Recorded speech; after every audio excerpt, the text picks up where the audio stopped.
We can go quick. Quick. Yeah. Hello, welcome Yeah. to today's episode of Juicing the Numbers, your statistics and sports podcast. I'm one of your hosts, Joshua Tracy. And I'm one of your hosts, Corwin Heller.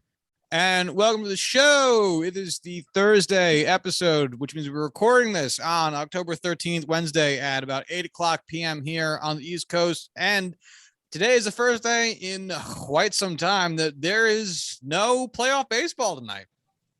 I was joking with Corwin that means I can finally get some sleep tonight. Oh man, this is MLB giving you one last chance to restore some semblance of rest to your eyes before the rest continues. I went to bed early last night to catch up on sleep of my own, and I woke up more tired than I have in weeks. It's insane how it always works that way. I went to bed early. I still had to wait for what was the last game I watched? Was it Braves Brewers, I think then.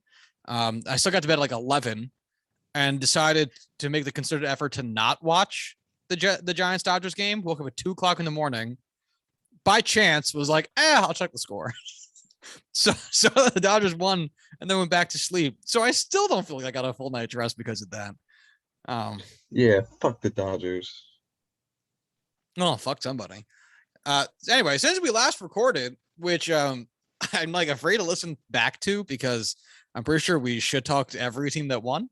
The ALCS is locked in, and the NLCS is one game away from being fully determined. And so I guess we can start off here at the top of the episode, kind of just doing what we've been doing in regards to the playoff situation and give some updates and say how things have gone.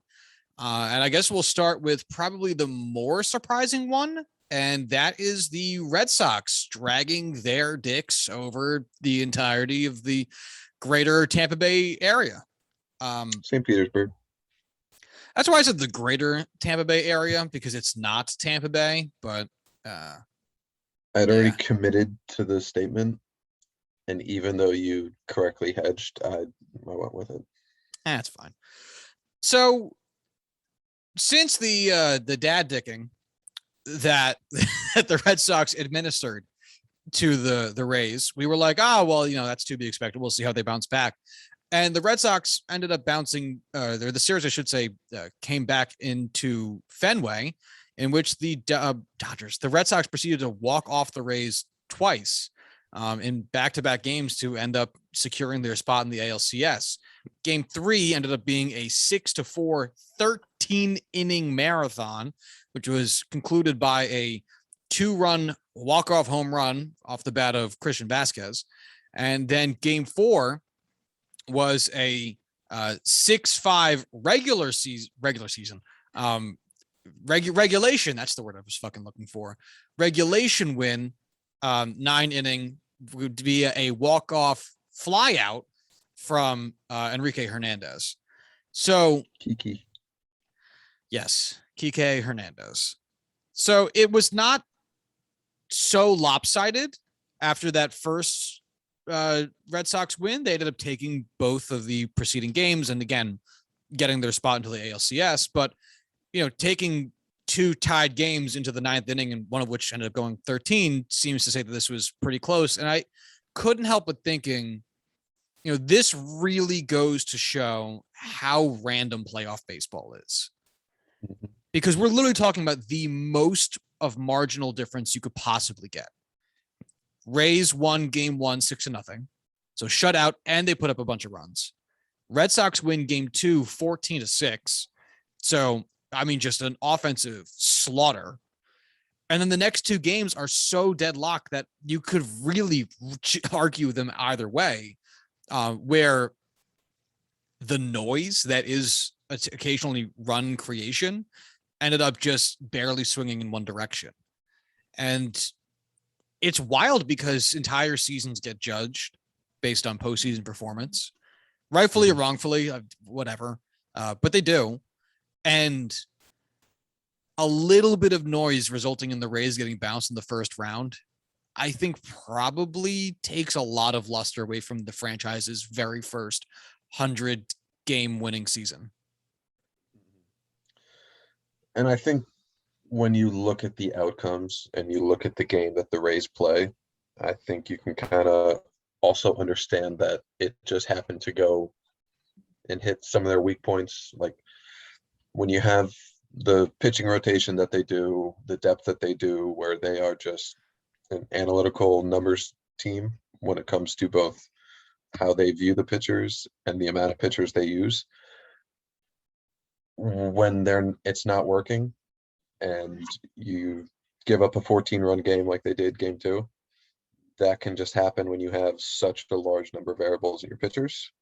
And then at the same time, you see the full opposite swing side of that, where the first game and the last 2 games were relatively low scoring. It's just the offense that they kind of been lacking in key moments throughout the season just kind of disappeared on them, at least the last 2 games. Still putting up 6 runs in game 2. Like that's not on your offense. No, very much so on your pitching. And it's tough because I think oftentimes the criticism with using a lot of pitchers is, well, eventually one of them's gonna fucking implode. And just by the sheer force of it, everyone has a shit inning at some point in their month, we'll say. And the more times you use different pitchers, the more likely you may be to run into that day in a given month. So there's something of a probability angle involved there, which again is often the criticism of using a lot of pitchers. However, the Rays have done this for the full year and won 100 games doing it. So it's tough to be like, well, it was bound to happen anyway, when you have a significantly greater sample size telling you it often doesn't. This is just it's like losing a series against the Orioles. Like that's really what this series felt like for me. Is look, the Orioles have won series this season. It has happened. They lost over 100 games, but there are still some random series that the Orioles won. Does it mean anything? No, because they lost over 100 games. And guess what? Sometimes really shitty teams win series. Like it happens.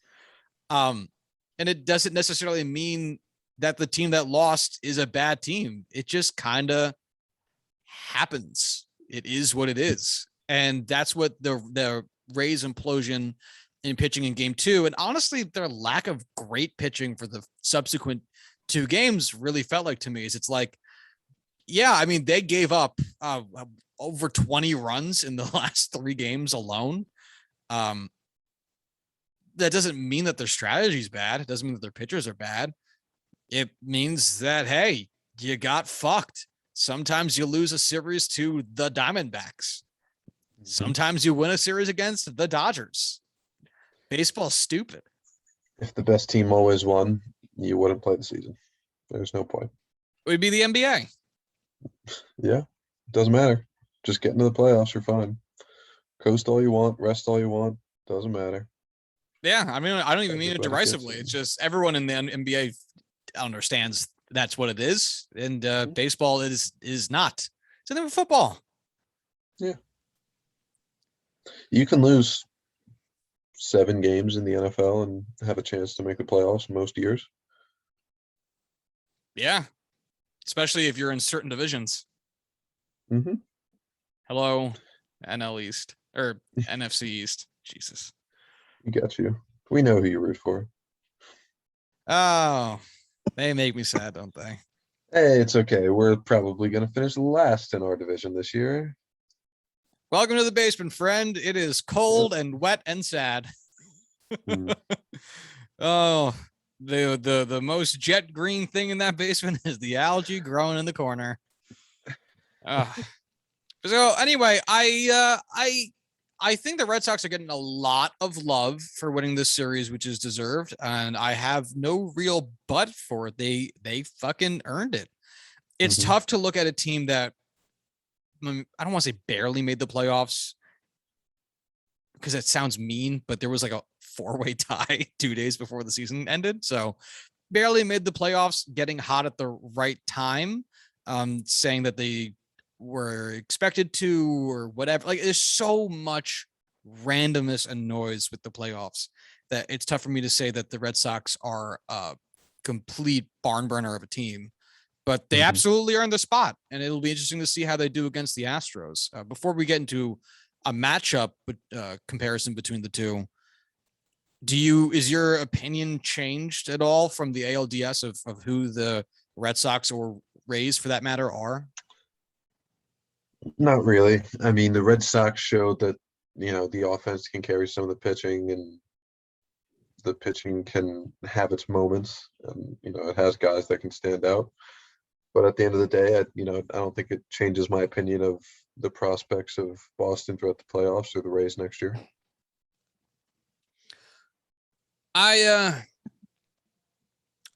If anything, it has to give you a lot of faith in the Boston Red Sox to be a much better team next season, because they're showing that their offense did it against one of the most legit pitching, I don't want to say, I guess just pitching staff in general in baseball. That is the Rays. They've been very, very good this entire season. And if the Red Sox can just shore up their own pitching, they'll really be a contender. Whereas the Rays, and that's why I'm trying to phrase this around not being mean to the Red Sox and being understanding to the Rays, because so much of this can just kind of happen. So if I am a Rays fan, I'm super fucking annoyed, but I don't think I lose too much faith in my team. They clearly they won 100 games. Like, how can you be mad about winning 100 games?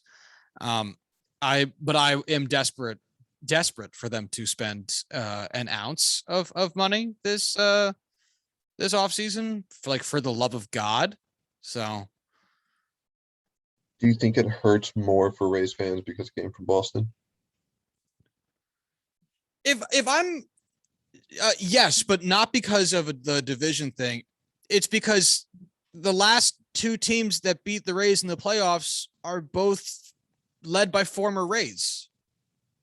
Chaim Bloom of the Red Sox came from the Rays. And oh my God, I'm blanking on the name of the guy with the Dodgers. Oh my God, what's his fucking name? The GM. Hold on. This is going to piss me off too much.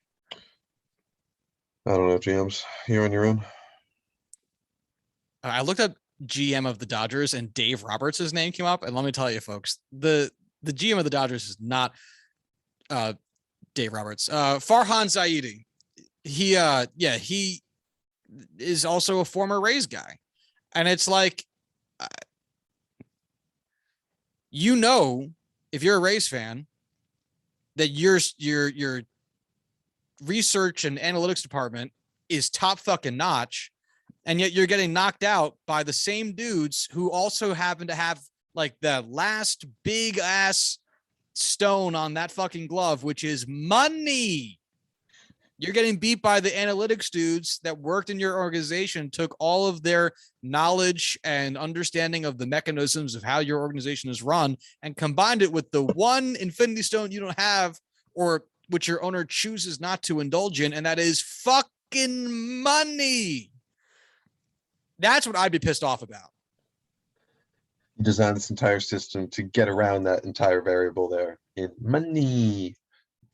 And then they just go ahead and use it with money. Yeah.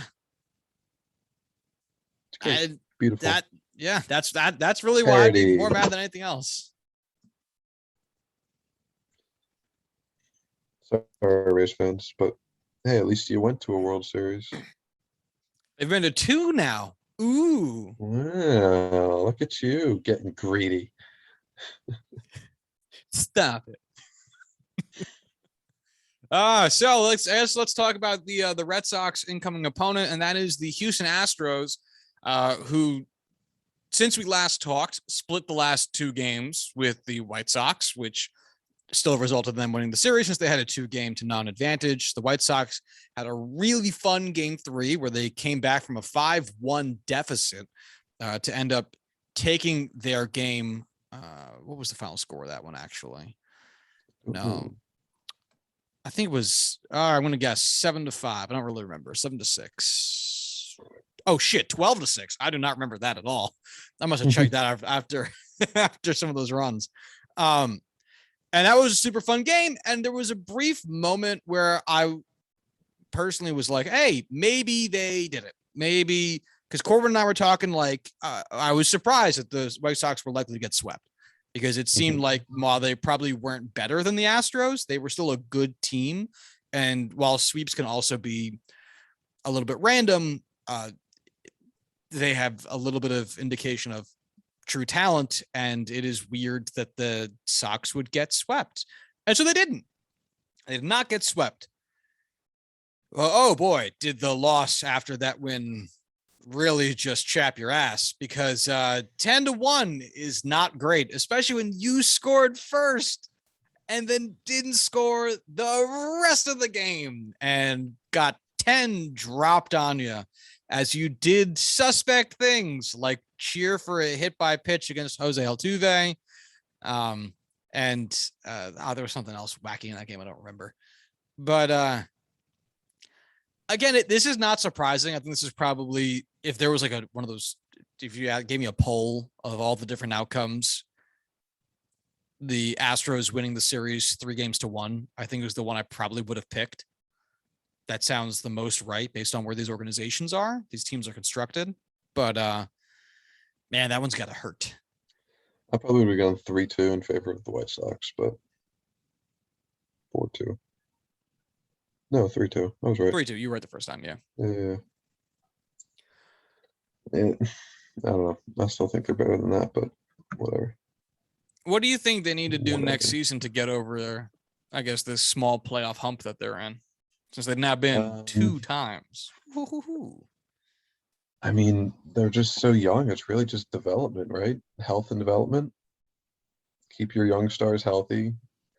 I mean, Kopech, Cease, Robert, Jimenez, they're all super young, relatively inexperienced, 1 or 2 seasons under their belts each, and they can just keep getting better and better.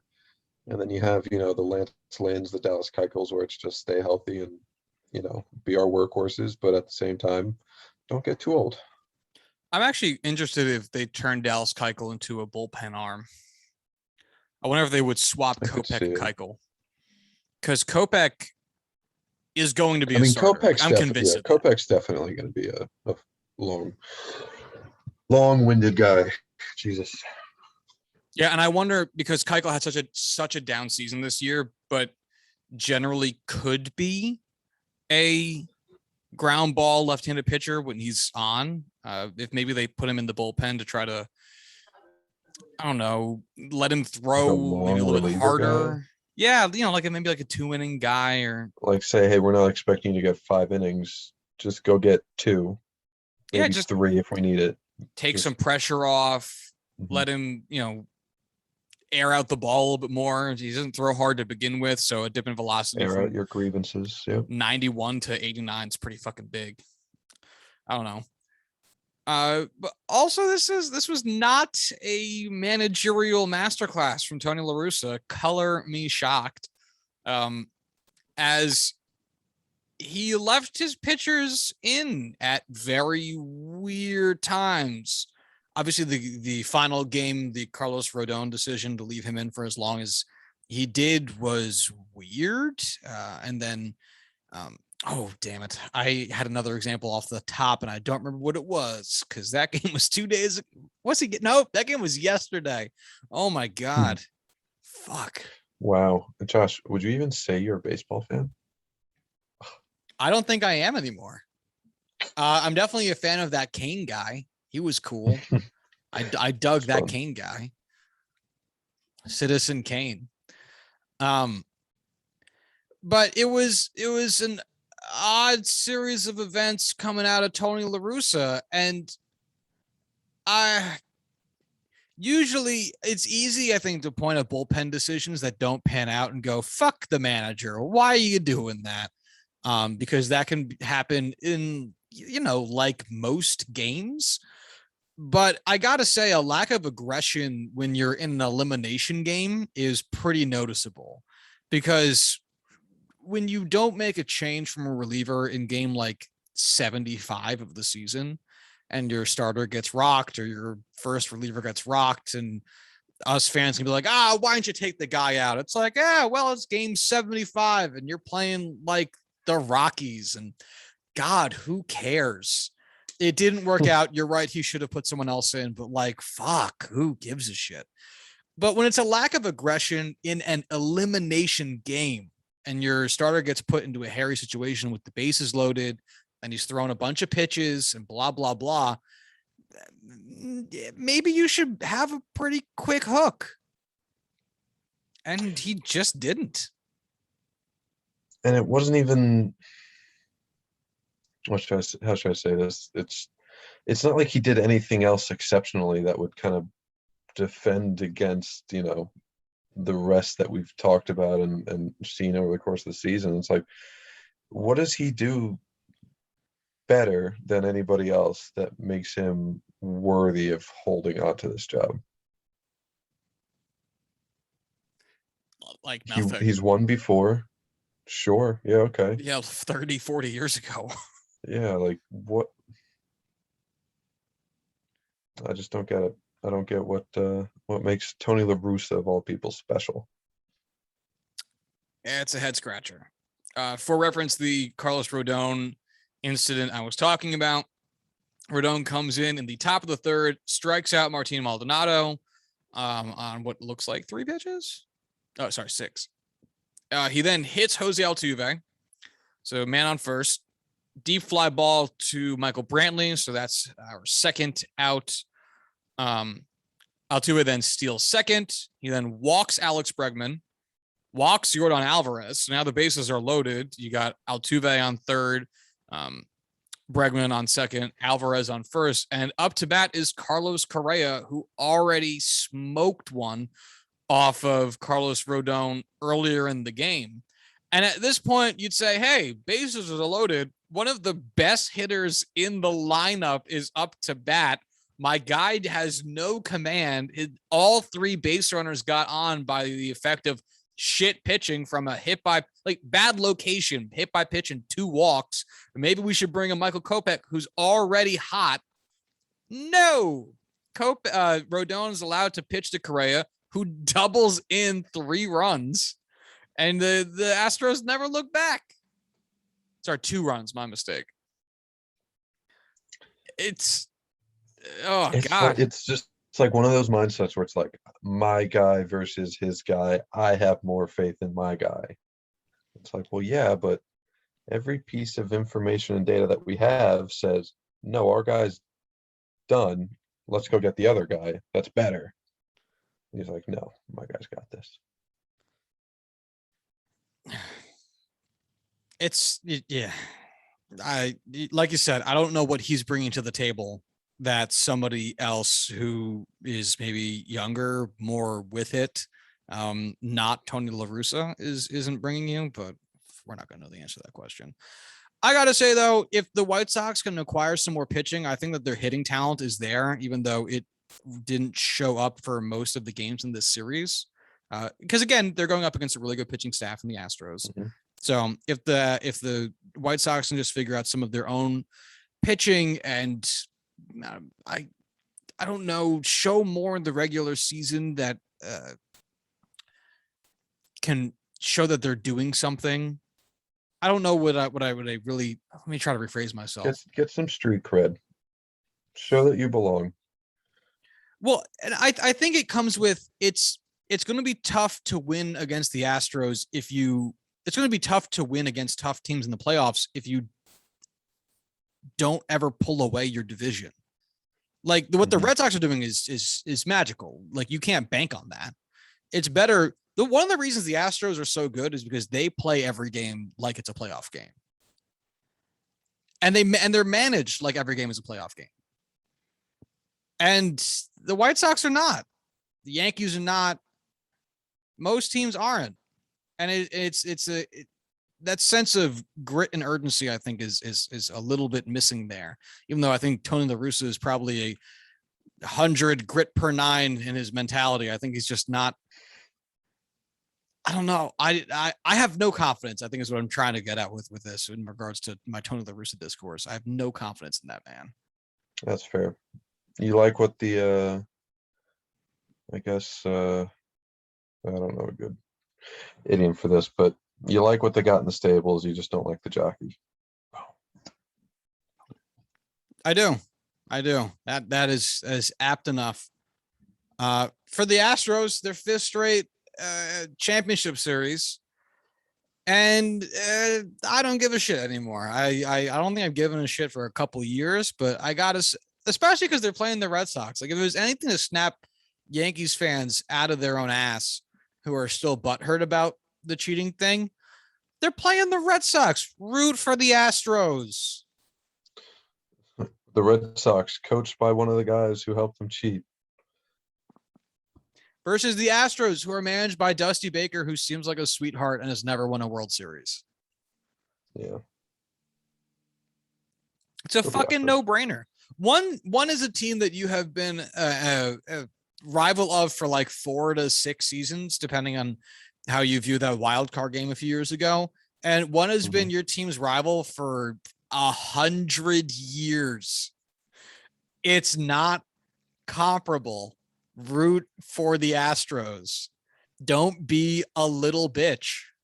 If you're not rooting for the Astros as a Yankees fan, and I'm not saying you're more okay with an Astros win, or you're not watching, you just hope the Red Sox lose, or I wish both teams could lose. Fuck yourself. You're a bitch. Root for the Astros.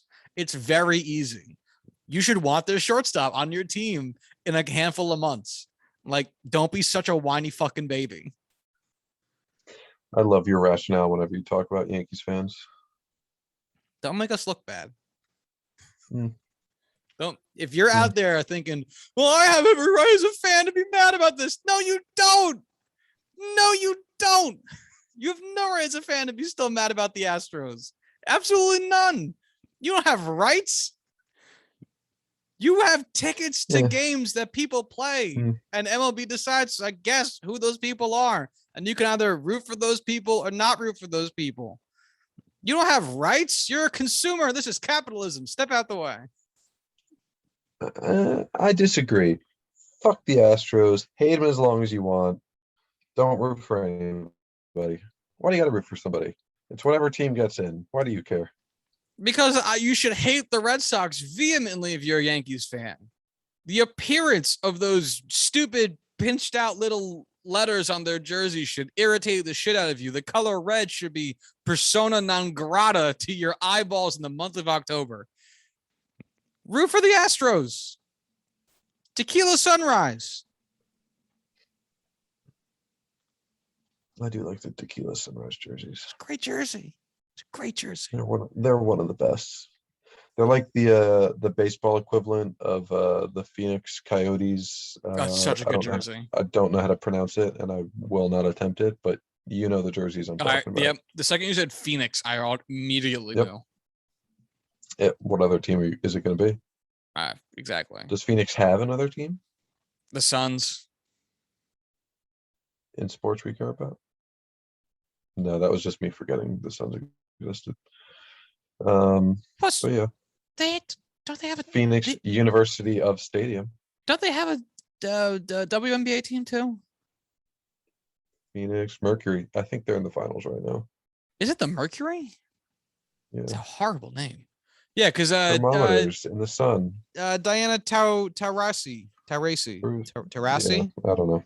One of the greatest basketball I think the players last one was correct. Yeah. Taurasi. Yeah. I always mispronounce her fucking name. Always. Phoenix Sorry, Mercury, Diana. yeah. Pretty much have the same logo as the Suns. It's pretty cool. I like when cities do that. Yeah, I actually almost thought for a hot second that when I said Suns, that was the WNBA team, because I remember their jerseys being so similar. Didn't you get into basketball this year? I'm working on it. Actually, that's an interesting question. Or a subject that we didn't discuss before we got on.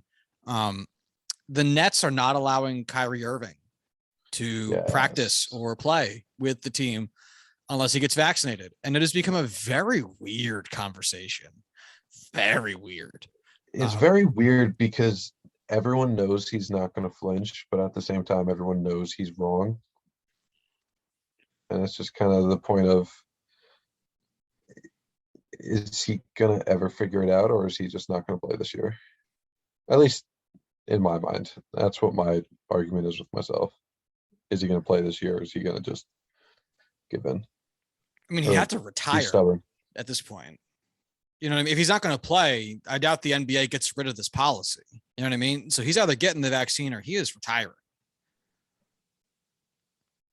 Which, frankly, as stubborn as he is and seems to be as a person, I could see him just doing. I could see this totally being a like Dennis Rodman scenario where it's just like, that's just kind of the guy he is. And when he does something crazy, it's like, all right, we just kind of need to accept that he's going to do those things.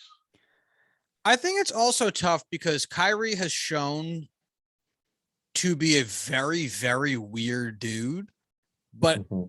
also genuinely a very good dude.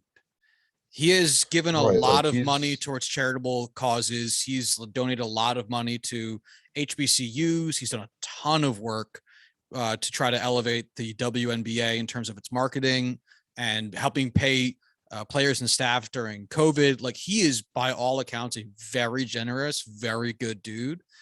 and But at the isn't same he time, one of the? Isn't he a players union rep? I genuinely wouldn't be surprised. He seems like a really Yeah. good guy in that way. And at the same time, he is absolutely being a little pick me bitch over this. Mm. I mean, he's kind of always had that mentality, that attitude. I mean, he left Cleveland and was like, I want to be I the was the guy. star. Yeah, like I something about like wanting more for himself. And it's like, dude, you were like 1-2 with LeBron James, or like wanting to go to the Celtics to like actually compete for a championship. And it's like you were just playing with LeBron James. Like, what do you mean you didn't have any help? Like, didn't have any chance to win a championship? Like, you could have been Scottie Pippen. Like, he would have been Scottie Pippen. Just a honest to God, like easy, unanimous Hall of Famer who also happened to play with the best player of all time. It's like, all right, that could have been them for 10 years, 15 years. And he left and he did the same thing in Boston where he's just like whining about not having a good enough team around him, even though he has Jason Tatum right there. And then now he's here and he's complaining more. You can't complain about not having help when you have James Harden and Kevin Durant and DeAndre Jordan, and Joe Harris, and name 15 other players, but still finding ways to get attention. And it's a difficult conversation as well because, so obviously, like you said, for the talent part of it, if you're a Nets fan, I'd have to imagine that you're pretty fucking annoyed, and you probably still feel pretty good about your team because your team is stupid talented. Mm-hmm. But if you're a Kyrie fan, I don't. This is a tough week. I'd have to imagine, because I mean, there's no reason for him to be doing this other than he's an asshole about this situation. Again, in every other context outside of basketball shit, he seems like a great dude. And I'm going to repeat that ad nauseum because I don't want to make this sound like I'm shitting on him as a person for in the whole. Like, he seems like a selfless man in the aggregate. And in this instance, he is absolutely being a selfish little asshole. And, you know, there was a controversy a few weeks ago about LeBron James saying he got the vaccine, but not going so far as to say he endorses the vaccine. And it was a conversation that we did not have on this podcast because it really didn't seem worth it.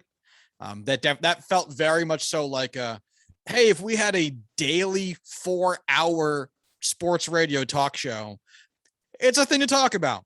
But Right. definitely not a twice a week, 1 hour sports show. But this is, I mean, we're talking about a man who is willing to throw away his entire livelihood for a set of morals he just should not have, for a belief system that is absolutely, and it's in a literal sense, selfish and wrong.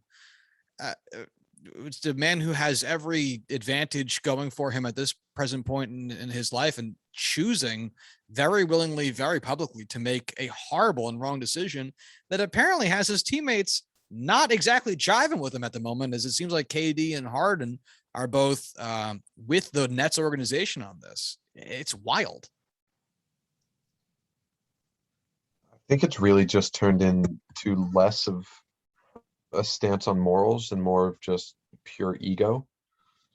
Like, listen, if you had some honest to God beliefs about, something super specific about this, you would be making those arguments, and you're not. You're just kind of taking it, and it's like, no, I don't want to get it. If he was standing up and trying to be a voice for some minority group or some sort of, not minority group in like the sense of the work he already does with minority groups, more of just some bullshit, essentially, you can at least look at that objectively and say, okay, he has some reasoning behind it, but he doesn't. He has no ground to stand on. And at this point, it's just protecting his ego of, hey, Kyrie's got to be right. Well, and he often does this shit where it really feels like he has to be special. He said that the world was flat and everyone was like, dude, you're fucking stupid. And then they got walked back later by some people being like, nah, he's just kidding. He doesn't believe that. And it's like, he seemed like he really did though. He, does a bunch. He's a wacky dude, and you can forgive a lot of it because people are allowed to be wacky. They're allowed to do weird shit. I mean, nothing wrong with it. But you get the sense that the contrarian attitudes can only go so far. And I say that as an adamant contrarian. You can only go so far with that shit before it's just like, all right, you're not doing this because you genuinely see a different perspective on things. You're doing this because you're an asshole. And refusing to get a vaccine that's going to put your job at risk. It's going to put the people around you at risk for a disease that over 700,000 people in this country alone have died from, that put the whole season of the sport you play professionally on pause for like 4 months just last year. Not getting it for what? So that you can do your own, and fuck this, do your own research bullshit. Are you going to start doing double blind studies out of your fucking house? Get out of here with that shit. Agreed. And especially nothing when it's a vaccine not just designed to protect you. Its main purpose is to protect all the others around you. How are you defending that? It's not about you, Kyrie. It's about all the guys on the team that you're playing with. It's about all the fans that are coming to see you play. It's about everyone else but you. And I think that's his problem. That, and he has apparently no problem with standing in the same corner as like Ted Cruz and Ben Shapiro. And it's like, damn, man, if that doesn't scare the fuck out of you, you're lost. Ted Cruz is coming to your defense and you have not run for the hills. My man needs to charge into CVS. I think Kyrie has just kind of fallen too far down the Kanye West hole. And is just, I don't want to say he's too far gone in the way that Kanye is just too far gone, but my goodness, it's approaching fast. It's also just infuriating because he's not like a blue collar guy. Like he went to college. He went to Duke. Right. And I don't even mean to say that like he's not like people who don't get vaccinated are strictly absolute fucking morons, which I'm not saying, but I'm not saying that. My point being, he went to college. You have to be vaccinated to go to college. He has 100% been vaccinated in his life. You have to be vaccinated to go to college. He went to college. It's a weird leg there's no leg to stand on. It's a weird belief system to be improvising on the spot, which is why a lot of people are looking at him like, you just want to pick me, bitch. It's like the people complaining about having to get like COVID shots for their kids going to school this year. It's now the fall. Kids are in school and have been for a couple of weeks. And it's like, you did this last year. You did this 2 years ago. You did this 5 years ago. You've done this every year. Your kid already got vaccinated. All the kids got vaccinated. All of them are fine. What are you freaking out about? It's like, what are you upset about with the vaccine? Why don't you want to get it? Everyone, why? Oh man, we'll never know. We will Vaccines. absolutely never know. Get vaccinated. Yeah, get vaccinated, folks. Go get it. Go gadget vaccine. No, I guess we'll get off of that topic because we're just going to go around in circles because it doesn't make any sense. And getting to another topic that I'm sure we're going to end up going around in circles on. Jon Gruden got canned by the Las Vegas Raiders, and I had to fight myself to say not say the Oakland Raiders because it still feels that way. In my head, I still say that. I know, me too. Everyone said he's leaving Las Vegas, and I was like, "Oh, right, he's not just like there for vacation." No, he works there. Good movie. Oh yeah. Fuck yourself. He's getting canned as a result of a number of emails that got dredged up as the NFL was investigating the Washington football team and recovered a lot of emails that he had sent during his time as an ESPN analyst that involved apparently a lot of homophobic and racial slurs, or at least stereotypes, and misogynistic language. And he didn't get fired immediately. He had said something along the lines of like, I'm not going to keep answering questions about it. I want to get back to football. Some shit no one cared about because it's what you say when you get caught. And now he's actually distraction for my team. Right, which is actually what his resignation letter said, because he technically resigned, but I'm sure he got told, "Bitch, he did not resign by choice." Yeah, right. He did not do it on moral grounds. Right. Otherwise, he would have done it. When this shit first broke.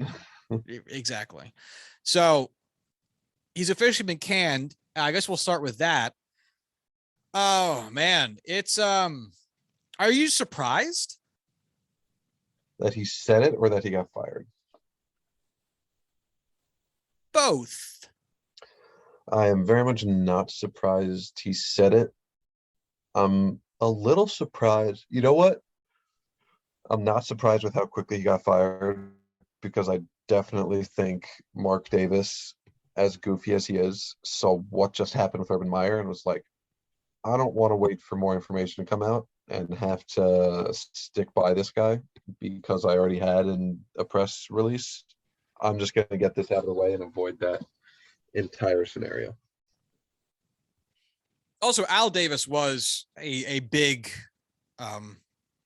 supporter of racial justice issues in his time. I would not be surprised if Mark Davis's beliefs were less so aligned with his dad's because, second generation money, but still there, Right. I am surprised by how quickly he got fired. It usually just feels like one of those things where it's like, we have to do a full investigation. Right. Jon Gruden is our coach, and we're going to stand by him until proven otherwise. It's so frustrating to see the old sports guys get caught up in this stuff, because it's like, yeah, of course it's you. Like, I'm not surprised. I like, it's shit to get the constant reminder of every white guy in sports probably feels like this because of the selection bias, the type of people who are, chosen to lead a team or get the opportunities to lead team, blah, blah, blah, blah, blah. That it's like who entered the old white men's club of the NFL. And also just in general, like, if you threw a dart at a picture board of MLB managers, NHL head coaches, maybe not basketball GMs, but still probably basketball GMs. I'm willing to bet if we search through their personal emails, text messages, and other forms of communication, we find some very untoward behavior.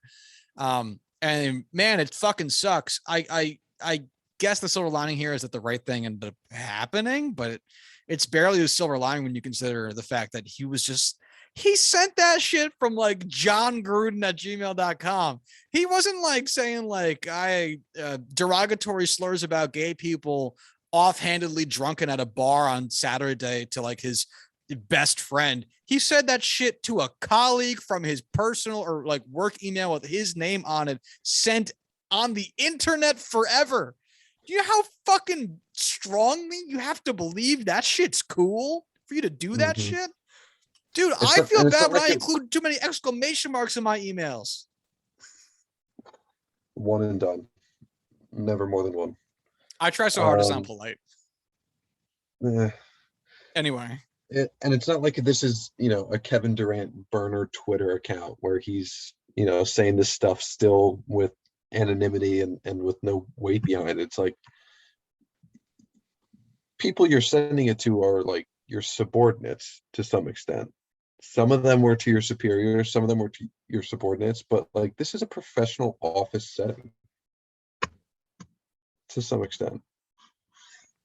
I know, man. That's the part I just can't fucking get my head around. It's just the openness and how accepting it was. Like, you don't send that blindly without knowing that, hey, this isn't going to get me fired right now. It's like the first time you curse in a professional atmosphere, like, and I changed jobs over the pandemic, so I was reminded once again of like what it's like trying, dropping an F-bomb for the first time around your coworkers, because so far it hasn't gone poorly ever. But there is a brief moment where it's like, all right, we all going to be cool with some very foul language. Usually the answer is yes, because guess what? Almost everybody uses foul language. Yeah. You know what's weird about everyone being cool with you saying a homophobic slur? Chances are that's because everybody's saying that shit that you're in that conversation with. That's horrible. That's horrible. And you know what else is pretty shitty? Jon Gruden might be the sacrificial lamb on this shit. This was not an investigation into Jon Gruden. This was an investigation into... No, they don't, Corwin. They have 650,000 emails. 300. Oh. 650,000. I don't know. I heard him talking about it on ESPN the other day, which is also kind of hilarious because it's like he did this while he was at ESPN, and now ESPN is like, how dare someone say such foul things to our coworkers? It's like, oh boy, they're really tiptoeing around this shit. I never got I really need to speak up because I was CC'd on that email. I was on vacation those months. But I mean, this was an investigation into the Washington football team. This was an investigation to Dan Snyder, the owner of the team. And they came out with this shit against a head coach of a team in a different fucking conference. I mean, I wouldn't be surprised if nothing ended up happening. And I don't mean anything happening. Nothing came out on Dan Snyder at all. And a bunch of random coaches and sports media personalities ended up biting the dust over this shit just to cover an owner's tracks. It's an investigation being done by the NFL, the organization run by the owners. They're going to absolutely internal affairs this shit and say, we've investigated ourselves and we didn't do anything. Well, let me tell you about them motherfuckers over there. Yeah, you really think you're going to have a boys club out one of their own for something they were all doing themselves, at least to some extent? Never going to happen. It might happen. You never know. Crazy things happen. We all see it. We all want it to happen. People are really pushing to get the rest of the emails released, which I would fucking love, as would we all, but we'll see. I gotta tell you, on a mildly unrelated note, I'm so tired of media stories ending with, will they release the emails? We're waiting for the rest of the emails. I feel like I've been hearing that since 2016 about every single thing that's happened in every aspect of media, political and otherwise. It's all about why is all this shit about the emails? I'm done with the emails. I want them to be waiting for the Snapchat metadata. We're just waiting on his Instagram DMs. Genuinely one of the most powerful blackmail, groups of data, stores of data you could possibly imagine. Snapchat. Snapchat will end the presidency one day. I really can't wait for the day where politicians start getting judged based off of their like Facebook posts from when they were like 13 in 2006. Because now it's I like can't- Facebook posts, you can lie and be like, my campaign pushed that out there because it was 2012 and I was a mayor and I didn't know how Facebook worked. But there's going to be like when our age of people end up running for office and they've got really cringy shit on their Twitter feed from 2008 that they had to text into Twitter using 40404. There's going to be some funny ass things out there. I'm excited. I can't wait till we go from just absolutely vilifying, rightfully so, Anthony Weiner for sending dick pics to just openly judging just the taste of our future president's dick pics after they get leaked. Or the quality of their memes. Ooh, that's true. That's very Imagine true. a presidential candidacy ending because of bad meme quality. Oh my God. Imagine someone changing their vote based off of the memes that they've made. Or like sure some use that subreddit Wojak meme a lot. faction. Oh man. Oh, The though, end to be times. fair though, if like some politician was like leaked to have been one of like the old rage comic memers, that would change my opinion of them for sure. Or if they were like a ratio person, someone who just commented ratio under everything, like a little fucking bitch. First comment. Why are all of your YouTube comments first? I went through a rough time in high school. Just like in the middle of the debate, bringing that up, and it's like, huh, that's what your wife said.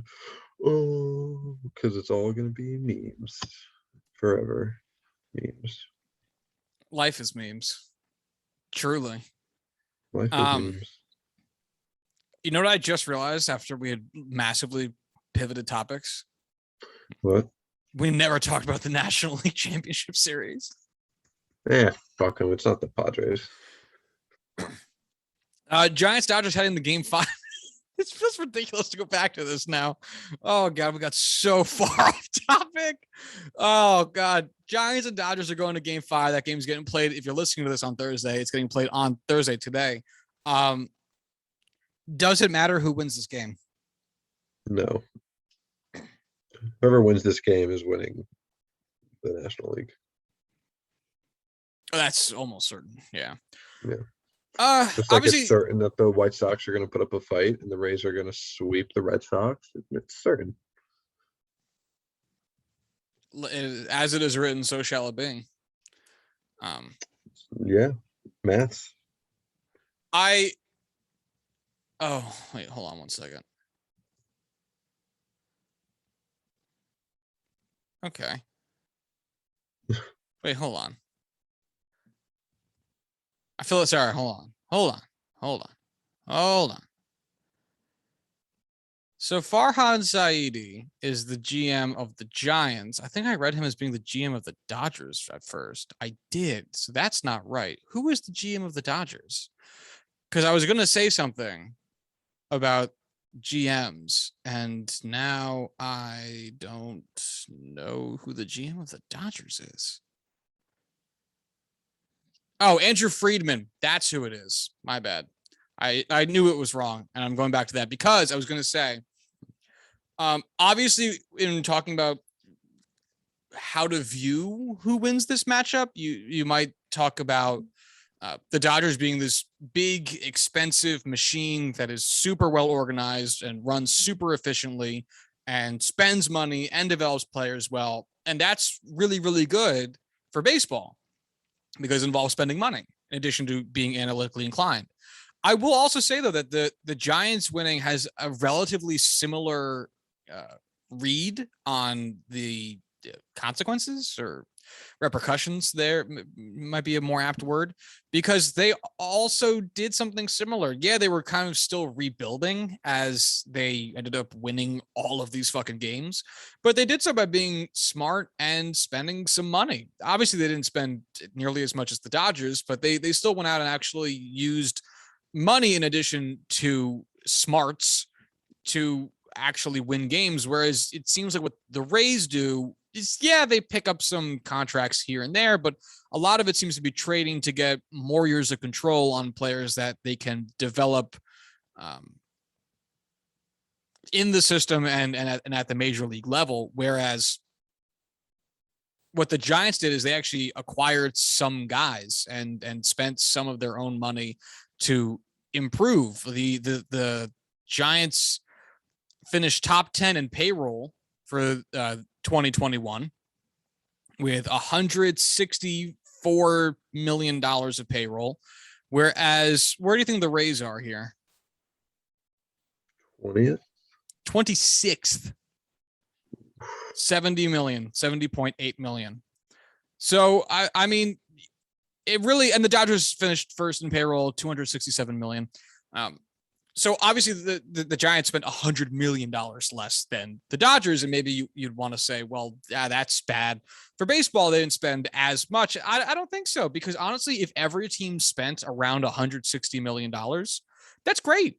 That's absolutely great. And you know what? I bet if the Rays shelled out $90 million more on slightly better free agents or less risky, maybe pitching pieces, guys of that ilk, maybe they'd have had an edge against the Red Sox. Obviously, that's all speculative and hypothetical, but at the same time, the Giants are really well positioned in part because they ran a payroll and the Rays didn't.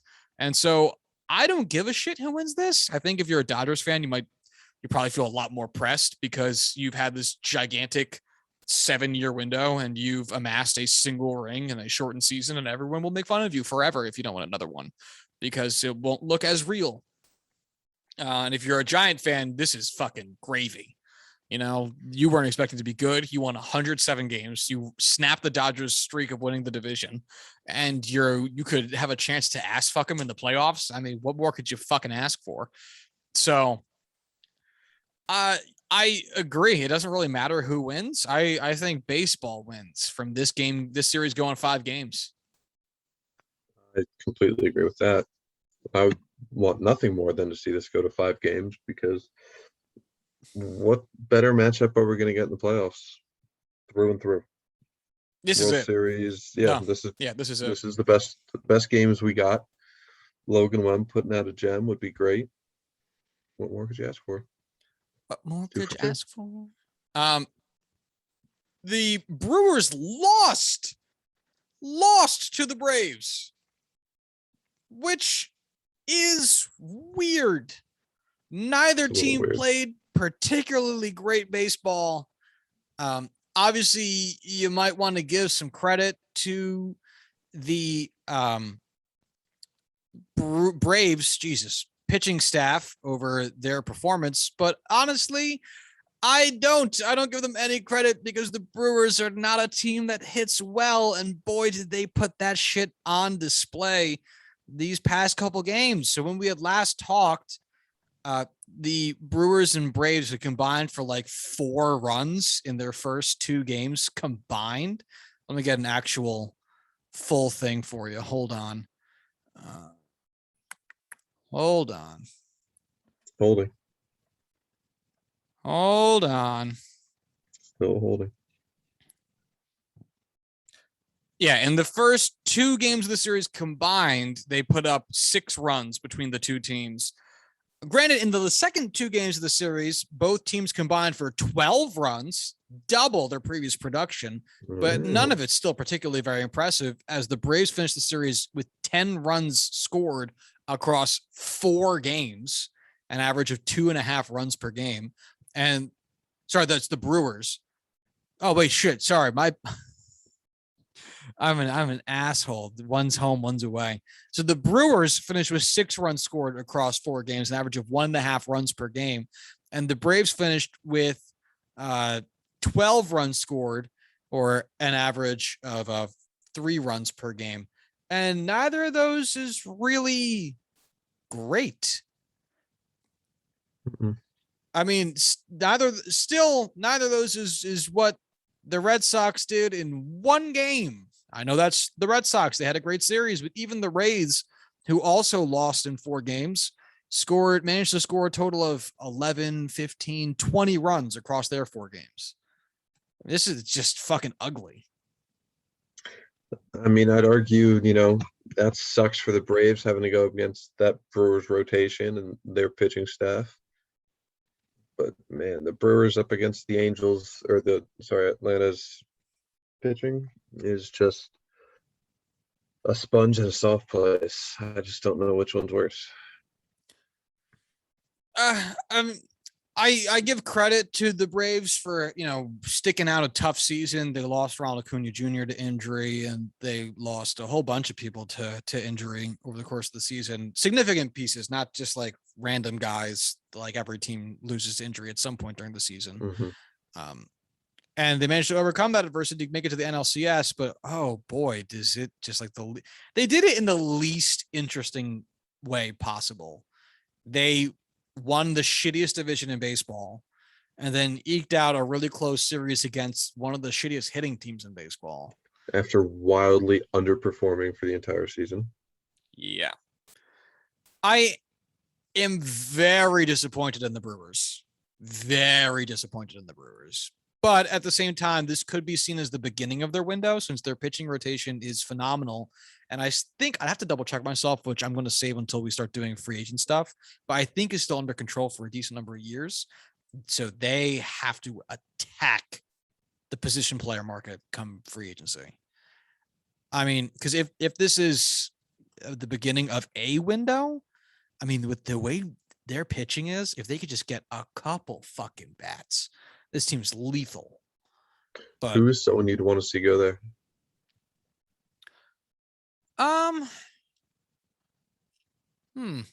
Matt Olson would make so much sense for them. First base is a nightmare for them. They haven't had a first baseman in ever. I mean, they're running out a platoon of Rowdy Tellez and Daniel Vogelbach. Ugh. That's just awful. That would be really cool, especially since he just smashes. He would destroy that ballpark. And plus, he plays a really, really good first base. I'm just trying to think of like their depth at this point, and it's just empty. Black hole, black hole, black hole. Let me just see who's on the market for. Oh, Nolan Arenado has an option, but he's not going to take it. Well, he might just to re-sign a bigger deal with St. Louis. Yes, thank you.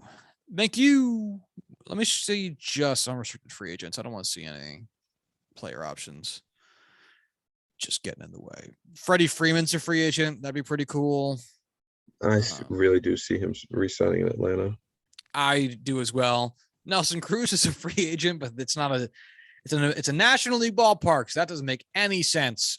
Carlos Correa would be interesting, but I'm not sure they'd be willing to spend the money.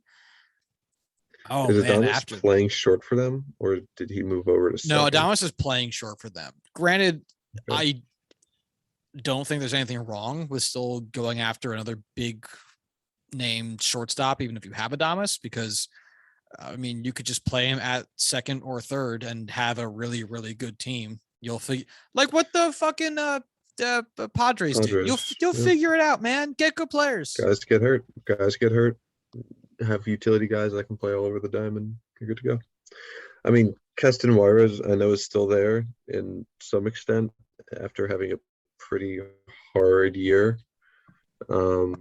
If they still think he's the future at second, I don't know. But at the same time, like I said, you got the space. You got positions all over that need filling. Yeah, it's a weird group of people. So Chris Bryant is a free agent. Trevor Story, Freddie Freeman, Carlos Correa. I'd love to see Bryant re-sign in San Fran. I would love to see him go to the Brewers, if we're being honest. But I think it's probably pretty likely he re-signs in San Francisco. Bios would be awful for this team, so absolutely not. Not personality-wise, like play-wise. Anthony Rizzo, that'd be a great pickup for them too. Oh, Marcus Semien. Actually, Marcus Semien would be super interesting because of how they'd align that infield defense. Brandon Bell, but I doubt he could leave San Francisco unless San Fran goes out and acquires somebody else. Chris Taylor, but he's a utility guy. Mhm. Eduardo Escobar, who's currently on that team. Jan Gomes. Oh, geez, this is getting sad quick. Not a great free agent year, I presume. It's We're already it's running out it's of names. it's top heavy, and the top is like all shortstops. Man, yeah, there's like no outfielders here. Mark Which Canna. honestly is their biggest need. I mean, they have what, Lorenzo Cain at 35 years old, and Jackie Bradley can't- Jr. uh, with his 35 OPS plus on the season. Yeah, that's- 35. I don't care how good your defense is. That's not major league ball player in any capacity. I know. Anyway, I feel good about the Brewers for the future. If they can do something with their batting, they're going to have to make some trades based on how this free agent market looks. But we'll get more into that as free agency draws near, especially as maybe the CBA changes.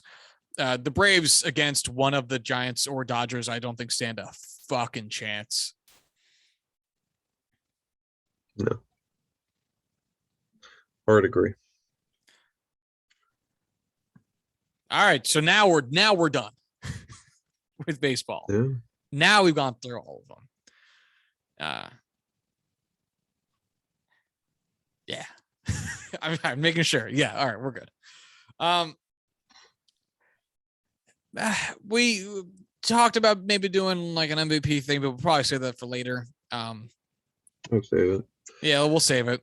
The NFL is churning and moving along in the wake of the Jon Gruden noise, but there is also very, very good play happening. But we should really give a full discussion for that. Is there any other shit that came up in the past week or so? I think we covered all of our major topics for the day. Yeah, I mean, nothing jumps out. Yankees are apparently strongly considering rehiring Aaron Boone. I don't want him, but I also don't care. It's gonna come down to free agency, folks. Whether the Yankees keep Boone or don't keep Boone, I think is an emotional decision more so than anything else. I mean, from Yankees front office and from the players and from us as the fans, like it's all. I don't think Boone's a world-shatteringly great manager, but very few are. They just kind of have to not suck, and I don't think Boone sucks. I just don't like him. But what's going to matter more than anything else is the players who sucked in 2021 not sucking in 2022. Like, hey, Gleyber Torres should be a better hitter like he's supposed to be. DJ LeMahieu should be not unplayable. Gary Sanchez probably needs to take it a step forward or something. First base needs to not be a nightmare for 75% of the season.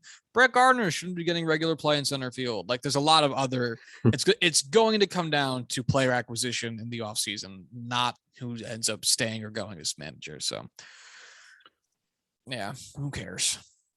Other than Correa, who's somebody that you would want to target? Well, Matt Olson. Right, you did say Olson. Yeah.